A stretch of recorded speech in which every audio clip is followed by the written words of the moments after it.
कहानी की शुरुआत होती है साल 2079 में, जहां हम अपने हीरो स्नो को देखते हैं, जो पहले CIA का एक एजेंट हुआ करता था। इस वक्त अमेरिका की एक हाई सिक्योरिटी जेल में सीक्रेट सर्विस का डायरेक्टर स्कॉट लैंगरल उससे पूछताछ कर रहा था। लैंगरल बार बार पूछ रहा था कि न्यूयॉर्क के उस कमरे में कर्नल के साथ क्या हुआ था, लेकिन हर सवाल के जवाब में स्नो कोई मजाक कर देता और हर एक मजाक की कीमत उसे जोरदार मुक्के खाकर चुकानी पड़ रही थी। अब कहानी समय में थोड़ा पीछे गई। यहाँ स्नो एक सस्ते से मोटेल के कमरे में था, जहाँ एक अनजान आदमी उसका गला दबा रहा था। मगर स्नो हार मानने वालों में से नहीं है, इसीलिए वो भी डटकर मुकाबला कर रहा था। तभी वो आदमी उसे जोर से टेबल पर पटकने लगा और तभी स्नो के फोन पर एक कॉल आई, जो उसके दोस्त मेस की थी। अब स्नो ने अपने सर से हमला करके उस आदमी को अपने ऊपर से हटा दिया और फिर तुरंत पलटकर वापस लड़ने लगा। दोनों ने लड़ते हुए कमरे में पूरी तरह तोड़ फोड़ मचा रखी थी। आखिरकार स्नो ने किसी तरह बंदूक छीनकर दुश्मन को गोली मार दी,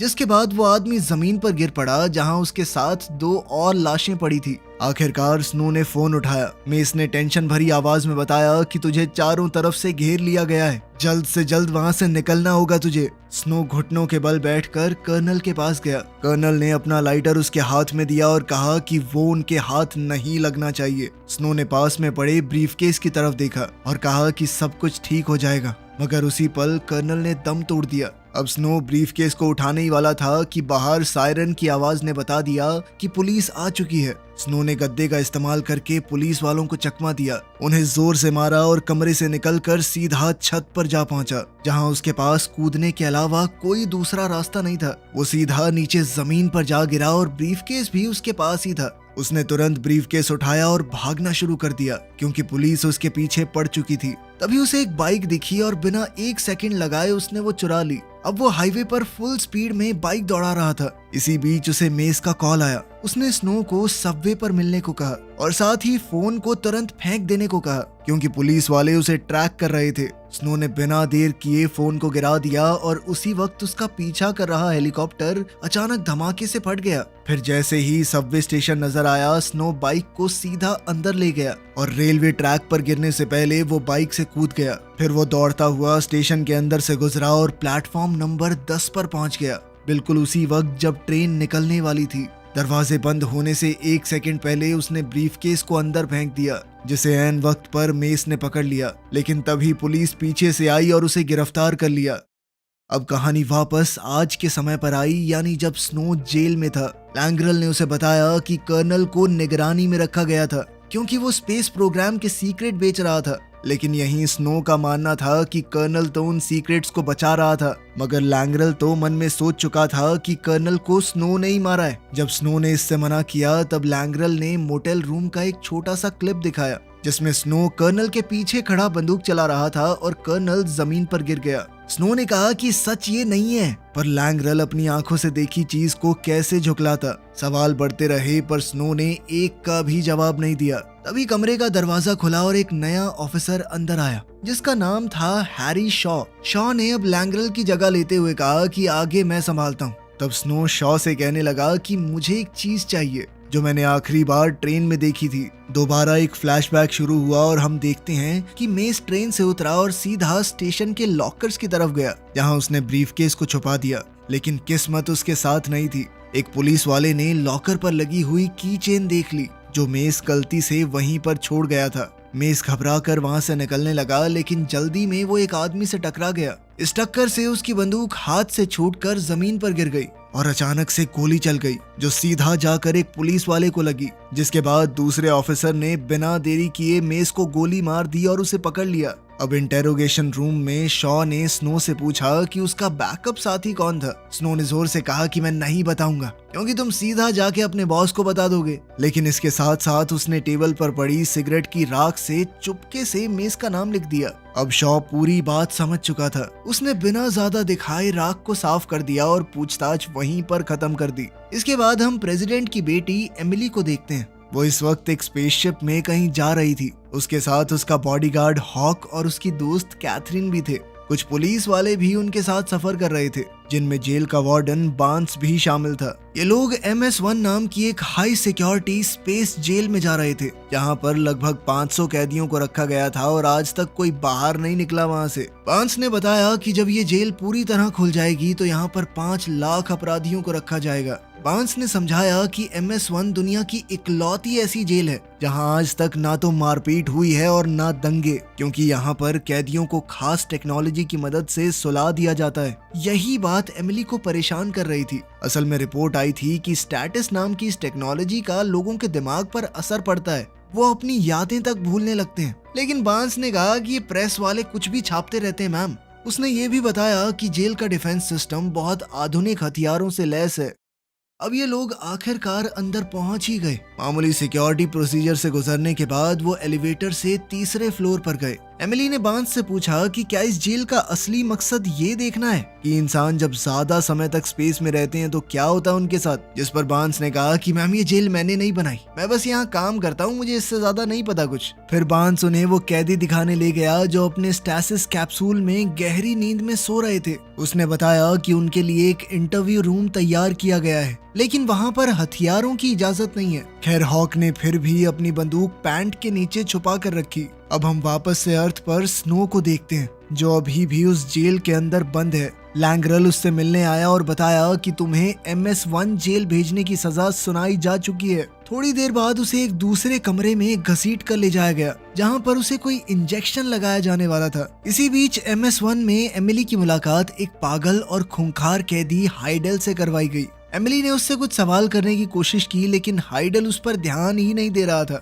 हॉक को ये बिल्कुल पसंद नहीं आया और कैदी को कंट्रोल करने के लिए उसने उसका सर टेबल पर जोर से दबा दिया, लेकिन हाइडेल ने इस मौके का फायदा उठाया और हॉक की छुपी हुई बंदूक चुरा ली। हॉक को धक्का देकर उसने दीवार के एक हिस्से पर गोली चला दी, जिससे वहां पर एक जबरदस्त धमाका हुआ। इस धमाके से कमरे में मौजूद सब लोग हिल गए और हॉक बेहोश हो गया, मगर हाइडेल जरा सा भी नहीं घबराया। उसने अपने पैरों की जंजीरों पर गोली चलाकर खुद को आजाद किया और सीधा एमिली के पीछे भागा, जो पहले ही कमरे से भागने की कोशिश कर रही थी। हाइडेल ने उसके पैर में गोली मार दी, लेकिन एमिली ने बीच में दरवाजा बंद कर दिया और किसी तरह वहां से बच निकली। फिर हम स्पेस पुलिस के एक शिप को देखते हैं, जहां पर अलार्म बजने लगे थे और उन्हें MS-1 में लगी हुई आग की चेतावनी मिल चुकी थी। उधर एमिली कंट्रोल रूम में घुसी और एक साइंटिस्ट को छुपने को कहा और फिर वो खुद भी छुप गई, मगर जल्द ही हाइडेल भी उस कंट्रोल रूम में घुस आया। उसने अपनी बंदूक साइंटिस्ट पर तान दी और गुस्से में पूछा कि एमिली कहाँ है। साइंटिस्ट बहुत कंफ्यूज था, उसे कुछ भी समझ नहीं आ रहा था। कोई जवाब न मिलने पर हाइडेल और भी भड़क गया। उसने साइंटिस्ट को जोर से धक्का दिया, जिससे वो कंट्रोल पैनल्स के बटन्स पर जा गिरा और गलती से कंट्रोल रूम एक्टिवेट हो गया। जैसे ही हाइडेल को समझ में आया कि क्या हुआ है, उसने तुरंत साइंटिस्ट को पकड़ लिया और उसे मजबूर किया कि सारे कैदियों को उनके कैप्सूल से आजाद कर दे। फिर जैसे ही काम खत्म हुआ, हाइडेल ने बिना हिचकिचाए उसे गोली मार दी। फिर वो ड्रामा करते हुए रूम से निकलने का नाटक करने लगा, लेकिन कुछ ही पलों बाद एमिली के सामने आ खड़ा हुआ। अब पूरी जेल में अफरा तफरी मच चुकी थी। जो कैदी अभी तक सो रहे थे वो अब आजाद होकर हर तरफ तोड़ फोड़ और दंगे करने लगे। वहीं एक कैप्सूल में हाइडेल का भाई एलेक्स भी था। जब गार्ड्स उसके पास से गुजरे तो उसने सोने का नाटक किया। जैसे ही गार्ड्स आगे बढ़े, वो अचानक पीछे से उन पर टूट पड़ा, उन्हें बेहोश किया और उनके हथियार चुरा लिए। इसी बीच इंटेरोगेशन रूम में हॉक होश में आ गया। उसे तुरंत समझ आ गया कि कुछ बहुत बुरा हो चुका है, इसीलिए उसने तुरंत लैंग्रल को मैसेज भेजा। उधर कंट्रोल रूम में हाइडेल ने एमिली को पकड़ लिया था। उसने एमिली को टेबल पर जोर से दबाया। वो उसके साथ जबरदस्ती करने की कोशिश कर रहा था। तभी एलेक्स वहां पहुंच गया, जो कैदियों के एक छोटे से ग्रुप का लीडर बन चुका था। उसने हाइडेल को रोका और कहा कि हमें पुलिस का सामना करना है, उसके लिए हमें हॉस्टेज चाहिए होंगे, हम इस लड़की को ढाल बना सकते हैं। उसी वक्त पुलिस ने कैदियों से संपर्क करने की कोशिश की। तभी एलेक्स ने स्क्रीन पर पुलिस स्पेसशिप्स को अपनी तरफ आते हुए देखा और वो समझ गया कि उन्हें घेर लिया गया है। अब हाइडेल ने एक और साइंटिस्ट को पकड़कर सिक्योरिटी सिस्टम एक्टिवेट करने को कहा, मगर साइंटिस्ट ने डर के मारे बड़ा सा रेड बटन दबा दिया, जिससे उस आधुनिक जेल के हथियार एक्टिवेट हो गए और उसने पुलिस के शिप्स पर ही फायरिंग शुरू कर दी। इसी दौरान लैंग्रल और शॉ व्हाइट हाउस में प्रेसिडेंट से मिलने गए और उन्हें MS-1 के हालात बताए। प्रेसिडेंट अपनी बेटी को लेकर बहुत परेशान था लेकिन एमिली के शरीर में लगी हुई एक चिप की वजह से उसे पता है कि अभी तो वो जिंदा है। वो डिवाइस हर वक्त एमिली के शरीर को ट्रैक करता है। अब लैंग्रेल वहाँ पर सीधा स्पेशल फोर्सेस को भेजना चाहता था, लेकिन शॉ ने कहा कि पहले थोड़ा सोच लेते हैं। उसने समझाया कि अगर फौजियों को भेजा गया तो एमिली की जान खतरे में पड़ सकती है। फिर उसने एक दूसरा प्लान बताया जिसमें सिर्फ एक आदमी ये काम कर सकता है। उसका सीधा इशारा स्नो की तरफ था, लेकिन जब उससे पूछा गया कि प्रेसिडेंट की बेटी को बचाने में मदद करोगे तो उसने साफ तौर पर मना कर दिया। लेकिन जैसे ही शॉ ने बातों बातों में बताया कि मेस भी उसी जेल में है तो स्नो का फैसला बदल गया। अब उसने लड़की को बचाने के लिए हाँ कर दी। फिर शॉ ने उसका शुक्रिया अदा करते हुए कर्नल का लाइटर वापस उसे दे दिया। उधर MS-1 जेल में सभी बंदियों को एक ही कमरे में बंद कर दिया गया था और अपराधियों ने उनकी ID भी ले ली। एमिली को ठंड लग रही थी तो कैथरीन ने पास में लटका हुआ लैब कोट उसे पहनने के लिए दे दिया। वहीं धरती पर स्नो, लैंग्रेल और शॉ एक स्पेसशिप में बैठकर प्लान डिस्कस कर रहे थे। स्नो को टेलीमेंट्री नाम के उस डिवाइस के बारे में बताया गया जो लड़की के शरीर में फिट है, और उस जेल के 5वें माले पर मौजूद एक एस्केप पॉड के बारे में भी, जिसकी मदद से उसे लड़की को वापस लाना है। फिर उसे जेल का नक्शा भी दिया गया ताकि वो पॉड तक पहुंच सके। इसके साथ ही मिशन में इस्तेमाल करने के लिए कुछ बम भी दिए गए। वहीं MS-1 जेल में एलेक्स का हाथ एक लड़ाई के दौरान जख्मी हो गया था, इसीलिए उसने डॉक्टर बुलाने को कहा। उसका एक आदमी बंदियों के कमरे में गया जहां एमिली के पैर पर कैथरीन बैंडेज बांध रही थी। एमिली ने लैब कोट पहना हुआ था तो उस आदमी को लगा कि वो डॉक्टर है। अब वो उसे पकड़कर सीधा एलेक्स के पास ले गया। एमिली ने भी हालात को समझते हुए साथ देने का नाटक किया और वो यूं ही एलेक्स का इलाज करने लगी। उधर स्नो, लैंग्रेल और शॉ LOPD स्पेसशिप तक पहुंच गए थे और अब लैंग्रेल ने कमांड संभाली। फिर एक ऑफिसर ने उसे बताया कि एलेक्स ने नेगोशिएटर की डिमांड की है। लैंग्रेल ने उससे बात करने की कोशिश की लेकिन एलेक्स ने कॉल काट दिया। मगर उन लोगों ने स्क्रीन पर एमिली को एलेक्स के पास खड़े हुए देख लिया था, और क्योंकि एलेक्स ने उसके नाम या पहचान के बारे में बात भी नहीं की तो स्नो ने तुरंत अंदाजा लगा लिया कि उन्हें कोई आइडिया नहीं है कि प्रेसिडेंट की बेटी है ये। वो इसे आम लड़की समझ रहे हैं। तभी अचानक एलेक्स उनकी स्क्रीन पर दोबारा दिखाई दिया। उसने ठंडे अंदाज में कहा कि मैं एक छोटा सा नमूना दिखाने वाला हूँ। फिर उसने बांस को पकड़ा और सीधा स्पेस में बाहर मरने के लिए छोड़ दिया। साथ ही एलेक्स ने उन्हें चेतावनी दी कि 1 घंटे बाद एक और शो होगा। ये फैसला लिया गया कि लैंग्रेल कैदियों से बातचीत करने की कोशिश करेगा, जबकि शॉ और स्नो मिशन को जारी रखेंगे। इसी दौरान एक पुलिस वाले को MS-1 पर नेगोशिएटर बनाकर भेजा गया। उसने एलेक्स से अकेले में बात की और समझाया कि अगर वो कम से कम एक बंदी को आजाद कर दे तो आपस में थोड़ा भरोसा बढ़ेगा, बातचीत कहीं जा सकती है। तब एलेक्स इसके लिए मान गया और ऑफिसर ने कहा कि एक जख्मी औरत को रिहा करना सबसे सही रहेगा। इस पर एलेक्स ने तुरंत एमिली का नाम लिया, लेकिन हाइडेल को वो पसंद थी। वो नहीं चाहता था उसे आजाद करना। अब क्योंकि जख्मी औरत को आजाद करना है तो उसने कैथरीन को तुरंत गोली मार दी ताकि उसे ही भेजा जा सके, लेकिन वो वहीं पर मर गई। उसी वक्त स्नो को जहाज पर चढ़ने का मौका मिल गया, लेकिन एक कैदी ने उसे देख लिया और तुरंत एलेक्स को चेतावनी दे दी कि ये सब एक चाल हो सकती है। तब एलेक्स ने बिना सोचे समझे नेगोशिएटर को गोली मार दी और अपने भाई को ऑर्डर दिया कि जो आदमी जहाज में घुसा है उसे ढूंढ कर खत्म कर दो। इधर शॉ रास्ता बता रहा था और स्नो उसकी बात मानते हुए शिप के अंदर घुस गया। अब एलेक्स को एक डिजिटल न्यूज़पेपर मिला जिसमें एमिली की असली पहचान देखकर उसके होश उड़ गए। अब उसे पता चला कि वो प्रेसिडेंट की बेटी है। उस वक्त एमिली हॉक के साथ एलिवेटर में थी और एक कैदी उन्हें वापस हॉस्टेज रूम में ले जा रहा था। अचानक एमिली ने दीवार पर लगा फायर एक्सटिंग्विशर उठाया और सीधा उस कैदी के चेहरे पर चला दिया। हॉक ने इसी मौके का फायदा उठाकर कैदी पर हमला किया, लेकिन जैसे ही एलिवेटर का दरवाजा खुला सामने स्नो खड़ा था। कैदी ने स्नो को जोर से मुक्का मारा, उसे एलिवेटर से बाहर फेंका और थोड़ी जद्दोजहद के बाद उसका गला पकड़कर दीवार पर पटक दिया। फिर स्नो ने तुरंत कुछ बॉम्ब्स उस आदमी के गले के आसपास लगा दिए और एक जबरदस्त धमाका कर दिया। तभी एमिली वापस आई और उसने फायर एक्सटिंग्विशर से स्नो पर भी हमला कर दिया, ये सोचकर कि वो भी दुश्मन है। फिर वो हॉक के साथ भागकर एक सुरक्षित बंद कमरे में घुस गई। जैसे ही वो कमरा बंद हुआ एमिली के टेलीमेंट्री डिवाइस पर नाइट्रोजन अलर्ट आ गया। कमरे के बाहर स्नो, लैंग्रेल और शॉ को बता रहा था कि क्या हुआ है, लेकिन तभी एलिवेटर से एलेक्स और उसके आदमी बाहर निकल आए, जिस वजह से स्नो को छुपना पड़ा। आखिरकार उन्होंने वो कमरा ढूंढ लिया जहां एमिली छुपी हुई थी। अब एलेक्स ने अपने आदमियों से कहा कि 2 इंजीनियरों को पकड़ के लाओ, अभी निकालते हैं इस लौंडिया को। वहीं स्नो शिप में छुपते छुपाते घूम रहा था और एक कंप्यूटर तक पहुंच गया। वहां उसने मेस की लोकेशन को सर्च किया। उसे एमिली के ऑक्सीजन प्रॉब्लम के बारे में भी पता चला, लेकिन कमरा बंद होने की वजह से उसे समझ नहीं आ रहा था कि क्या करे। उधर बंद कमरे के बाहर 2 इंजीनियर आ गए। तब एलेक्स ने एक को गोली मार दी ताकि दूसरा प्यार से बात मान जाए, और हुआ भी बिल्कुल वैसा ही।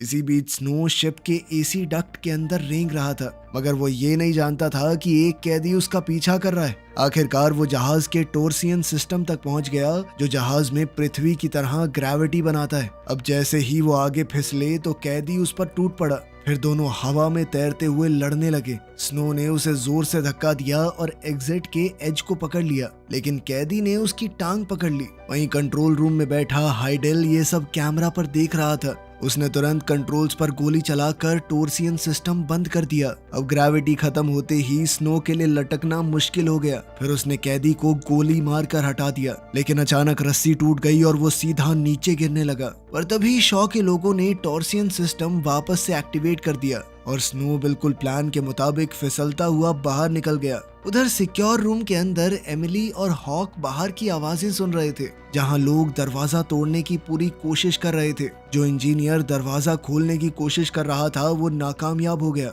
अब जैसे ही नए इंजीनियर को उसकी जगह पर बुलाया गया, एलेक्स ने बिना हिचकिचाए पहले वाले को गोली मार दी। खैर अंदर ऑक्सीजन खत्म होने वाली थी। हालात इतने खराब हो चुके थे कि हॉक ने अपनी जान कुर्बान कर दी ताकि बची हुई ऑक्सीजन एमिली को ज्यादा देर तक मिल जाए। उधर स्नो अभी भी शाफ्ट्स के जरिए रेंग रहा था। आखिरकार उसे वो कमरा मिल गया और उसने शाफ्ट का ढक्कन ब्लास्ट करके एंट्री मारी। जब उसने एमिली को देखा तो वो बेहोश हो चुकी थी, लेकिन शॉ के पास एक मेडिकल किट थी। एक डॉक्टर की इंस्ट्रक्शंस मानते हुए वो जैसे तैसे एमिली को वापस होश में ले आया। होश में आते ही एमिली चौंक गई और उसने स्नो को जोर से धक्का दे दिया। तब स्नो ने शांत होकर कहा कि वो उसकी मदद के लिए आया है। फिर वो उसे शाफ्ट के जरिए बाहर ले गया, लेकिन जाने से पहले वो एलेक्स और उसके आदमियों के लिए एक बम छोड़ गया।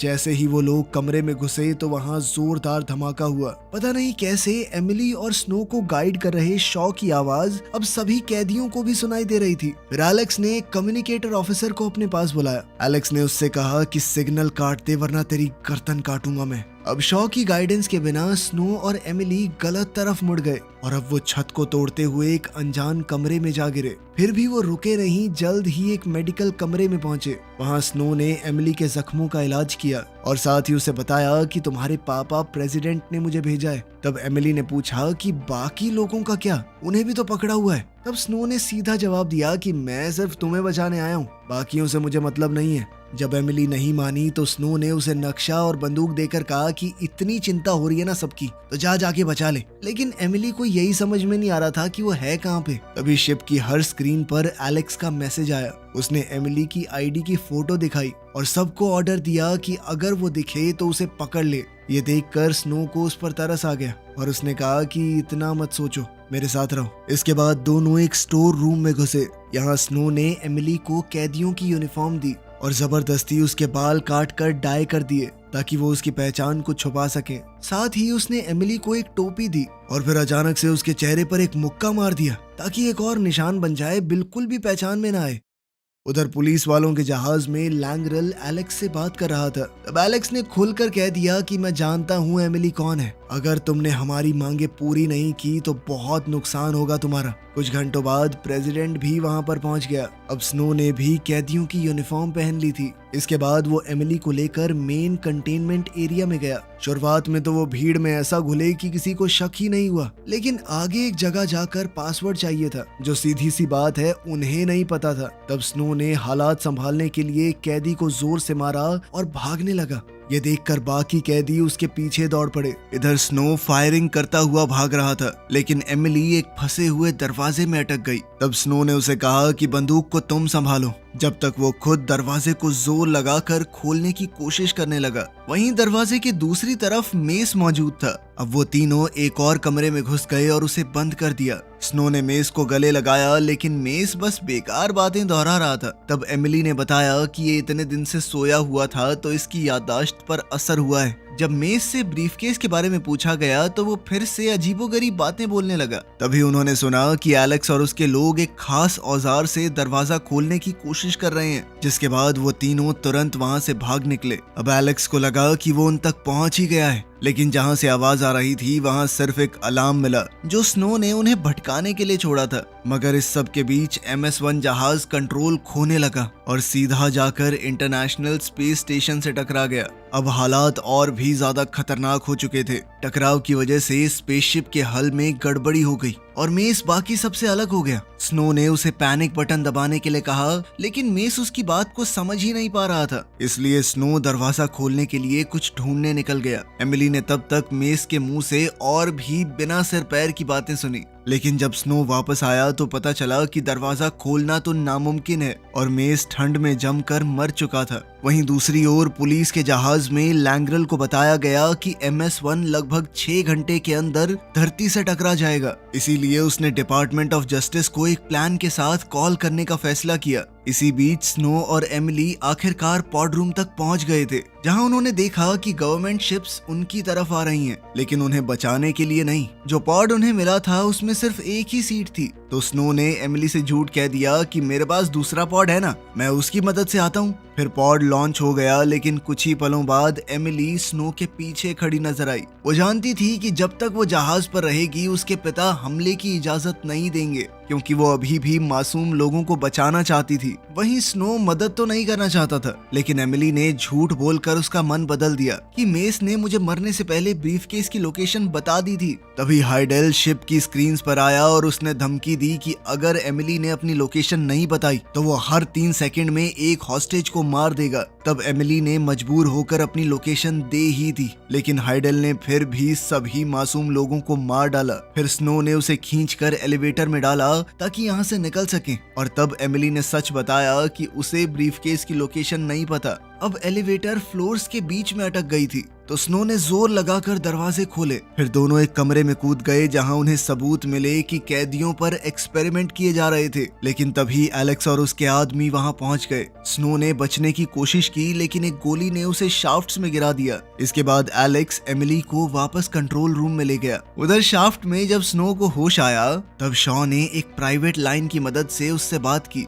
शॉ ने सबसे पहले मेस के बारे में पूछा और फिर बताया कि यहाँ से निकलना कैसे है। उधर कंट्रोल रूम में एलेक्स लैंग्रेल से बात कर रहा था, जो उसे हमले की धमकी दे रहा था। एलेक्स ने एमिली से कहा कि वो अपने पिता से हमला बंद करने को कहे, लेकिन एमिली ने कहा कि पूरी जेल को ही उड़ा देना चाहिए, सिर्फ दरिंदे बचे हैं यहाँ पर। लेकिन फिर भी प्रेसिडेंट ने हमला करने से मना कर दिया, जिसके बाद लैंग्रेल ने कॉन्स्टिट्यूशन रूल्स का इस्तेमाल करके उन्हें उनकी पोस्ट से हटा दिया, क्योंकि प्रेसिडेंट अपने निजी मामले को देश से ऊपर रख रहा था। इसके बाद लैंग्रेल ने हमले की इजाजत दे दी। एलेक्स और हाइडल ने जब सामने से आ रही शिप्स देखी तो दोनों के बीच जोरदार झगड़ा शुरू हो गया। हाइडेल ने अपने ही भाई को चाकू मार दिया और एमिली के पीछे भाग रहा था, लेकिन बिल्कुल सही वक्त पर स्नो वहां पहुंच गया और उसने हाइडेल को बेहोश कर दिया। यहाँ MS-1 सिक्योरिटी शिप्स की गोलीबारी का सामना कर रही थी और कैदी उनका पीछा कर रहे थे। तब स्नो एमिली को एक कमरे में ले गया, जिसके बारे में उसे शॉ ने बताया था। अब दोनों ने दरवाजा लॉक किया, स्पेशल स्पेस सूट्स पहने और जहाज में धमाका होने से बिल्कुल पहले उससे कूद गए। धमाके की फोर्स ने उन्हें इतनी जोर से धकेल दिया था कि वो सीधा धरती पर लैंड कर गए, जहां पुलिस ने उन्हें ढूंढ लिया और आखिरकार एमिली को रेस्क्यू कर लिया गया। फिर स्नो को दोबारा से गिरफ्तार कर लिया गया। कुछ दिनों बाद एमिली हॉस्पिटल बेड पर थी, जब उसके टैबलेट पर लिखे एक कोट ने उसे सब कुछ समझा दिया। अब वो मेस के आखिरी शब्दों को समझ चुकी थी, यानी अब उसे सच में ब्रीफकेस की लोकेशन पता थी। अब एमिली तुरंत हॉस्पिटल से निकलकर सीधा स्टेशन पहुंची और मेस के शब्दों में छुपा हुआ नंबर डिकोड किया। उसी नंबर की मदद से उसने सही लॉकर खोलकर आखिरकार ब्रीफकेस हासिल कर लिया। इसके बाद वो मोटेल रूम भी गई और वहीं हमें पता चला कि उस दिन आखिर क्या हुआ था। स्नो ने बिल्कुल उस वक्त गोली चलाई थी जब एक छुपे हुए हमलावर ने कर्नल पर गोली चला दी थी, और लैंग्रेल जो कि साथ की बिल्डिंग की छत से सब कुछ देख रहा था, उसे लगा कि गोली स्नो ने ही मारी है। फिर एमिली ने ब्रीफकेस अपने पिता को दिया और कहा कि कुछ तो आपको करना होगा। इसके बाद हम डिटेंशन सेंटर को देखते हैं जहां शॉ स्नो से मिलने आया था। तब एक पुलिस वाला ब्रीफकेस शॉ के पास लेकर आया ताकि उसे स्नो को दिखाया जा सके। स्नो ने समझाया कि कर्नल सीक्रेट्स बेच नहीं रहा था बल्कि उन्हें वापस कर रहा था वो तो। लेकिन जब शॉ ने ब्रीफकेस खोला तो वो एकदम खाली निकला। स्नो ने तुरंत कहा कि ये तो बड़ी अजीब बात है, तुम्हें पहले से पासवर्ड कैसे पता? तब ये खुलासा होता है कि शॉ एक खबरी था और लैंग्रेल वहां उसे गिरफ्तार करने पहुंच चुका था। अब उसकी बेगुनाही साबित हो चुकी थी तो स्नो आखिरकार डिटेंशन सेंटर से बाहर निकला। वो सिगरेट जलाने की कोशिश कर ही रहा था कि तभी उसे पता चला कि लाइटर के अंदर एक सीक्रेट SD कार्ड छुपा हुआ है और यही वो असली चीज थी जिसे कर्नल ने कहा था कि दुश्मन के हाथ ना लगे। अचानक एमिली वहां आई और उसने बताया कि मुझे तुम्हारा असली नाम पता चल गया है, मैरियन, है ना? अपना बदला लेने के लिए एमिली ने उसे एक मुक्का मारा और फिर दोनों एक दूसरे के साथ मजाक करते हुए वहां से निकल गए। वीडियो पसंद आई तो लाइक कर देना, चैनल को सब्सक्राइब कर लेना। मिलते हैं अगली वीडियो में।